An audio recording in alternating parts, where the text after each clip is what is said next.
Hello, welcome to this week's Bible study. We're going to be looking at Philippians chapter 4 from verse 10.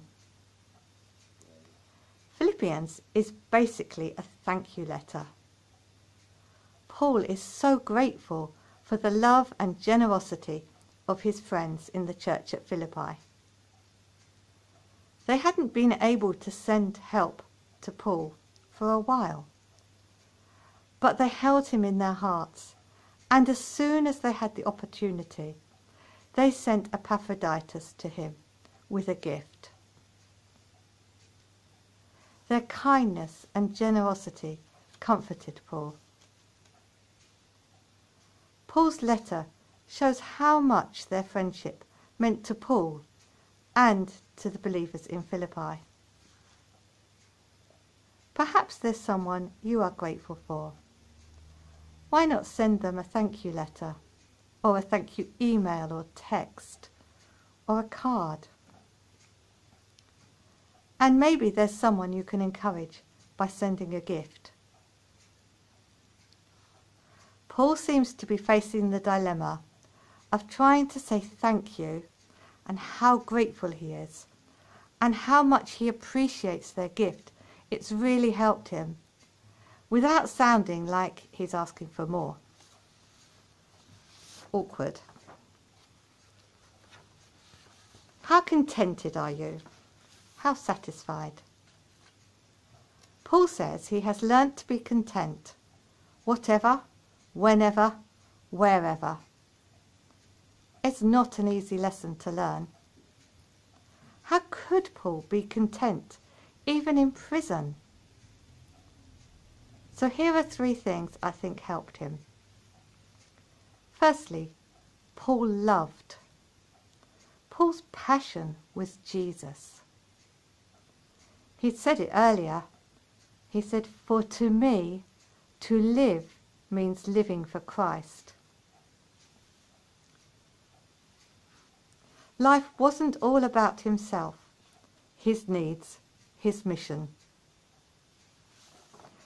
Pete Greig, founder of the 24/7 prayer movement, described his vision of people with that kind of passion for Jesus. Here are a few of his words. They are free from materialism. They could eat caviar on Monday and crusts on Tuesday. They wouldn't even notice. Laying down their rights and their precious little wrongs, laughing at labels, fasting essentials. Would they surrender their image or their popularity? They would lay down their very lives.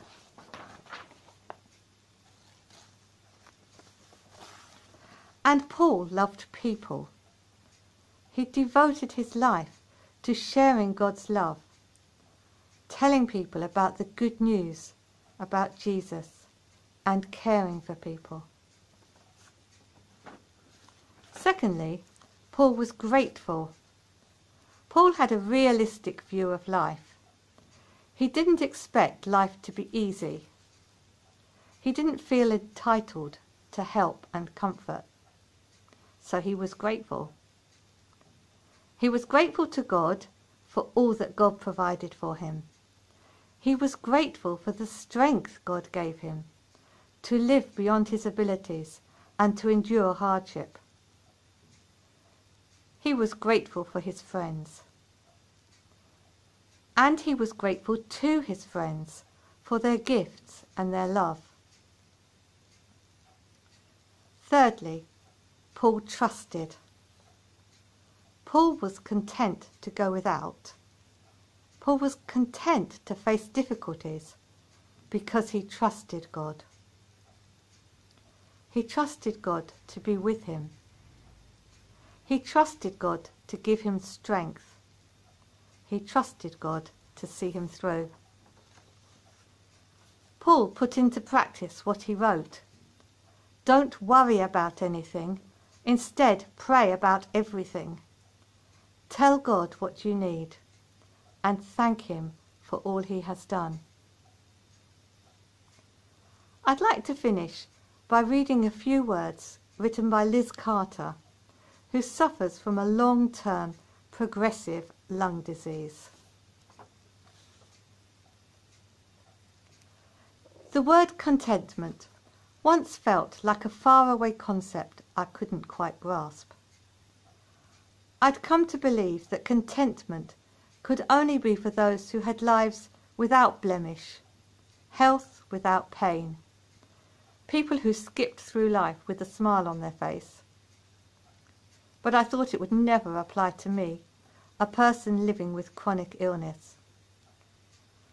Once upon a time, I imagined life with a career and ambition, but all of that seemed to turn to ashes in the reality of my pain. I'd thought of contentment as it is so often framed by the culture around us, something we will achieve one day when we get that house, that car, that partner, that child, that holiday, that figure. We just have to grit our teeth in the waiting. Over the years, I came to a different kind of understanding, one that turned my life upside down and hurled me into unexpected places of joy and contentment. I'd read the passage in Philippians 4 where Paul wrote that he had learned the secret to being content in all circumstances, and usually skipped over it, thinking it couldn't really apply to me. But as I read more about Paul, I discovered a life lived in distress and suffering. He wrote many letters from prison. He watched as dear friends were tortured and killed. He struggled with his thorn, something he begged God to take away, but God did not. I began to understand that Paul's words about contentment in all circumstances were words born out of raw authenticity, words for me and all those like me. All through the Bible, we find so many examples of people laying out their deepest pain before God. Their raw words give us permission to share our own hurting, to be starkly honest about the pain we go through day after day.